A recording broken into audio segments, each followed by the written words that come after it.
दोस्तों नमस्कार। आपका हार्दिक स्वागत है आपके अपने चैनल लीगल लाइव। यह अंधकार से प्रकाश की ओर चलने की व्यवस्था का चित्रण है। आज माँ दुर्गा के आशीर्वाद से हम विचार करेंगे कि मन के अंदर कैसे मंदिर की स्थापना करें और कैसे गर्भ में दर्शन करें।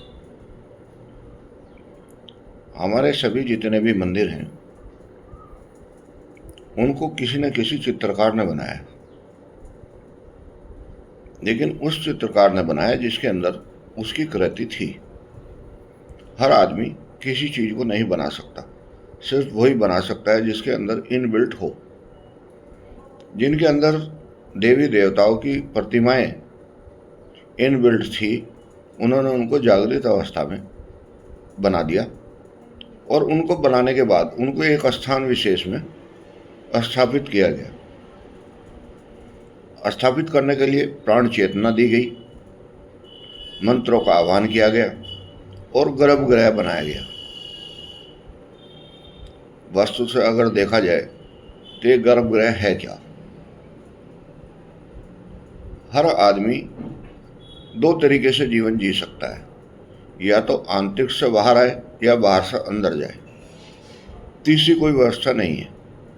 अधिकतर लोग बाहर से अंदर जाने की कोशिश करते हैं, क्योंकि वो बाहर जाते ही घुटन महसूस करते हैं और वो उस अंधेरपन को झेल नहीं पाते जो क्षण भर का ही है। लेकिन उस क्षण भर में वो अज्ञानतावश ये महसूस कर लेते हैं कि मैं अंधेरे में जा रहा हूँ, और छटपटाहट महसूस होने लगती है और वापस दौड़ आते हैं।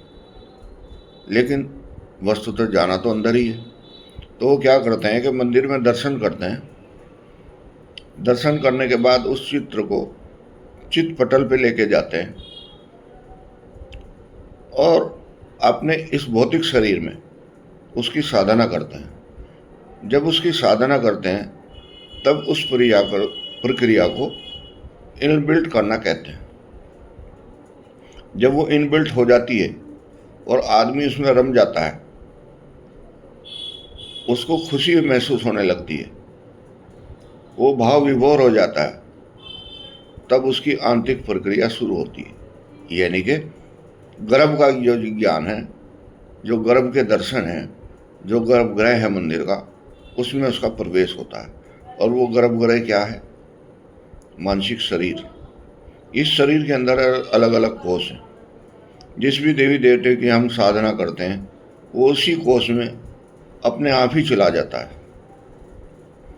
और जब उसका हम चेतन दर्शन कर पाते हैं अंदर अंतर्मुखी होकर, तब हमें संपूर्णता का फायदा मिलता है। और किसी भी चीज की संपूर्णता का फायदा यही है कि उसको करने के बाद अगर उसको आनंद आता है तो पूर्णता है, अगर आनंद नहीं आया तो पूर्णता नहीं है। ये इसका बेसिक प्रिंसिपल है। सभी देवी देवताओं की शक्तियां जो है हमारे शरीर में इनबिल्ट हैं।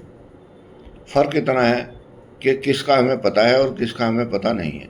किसको हम जागृत कर सकते हैं, कौन सी सुषुप्त अवस्था में है।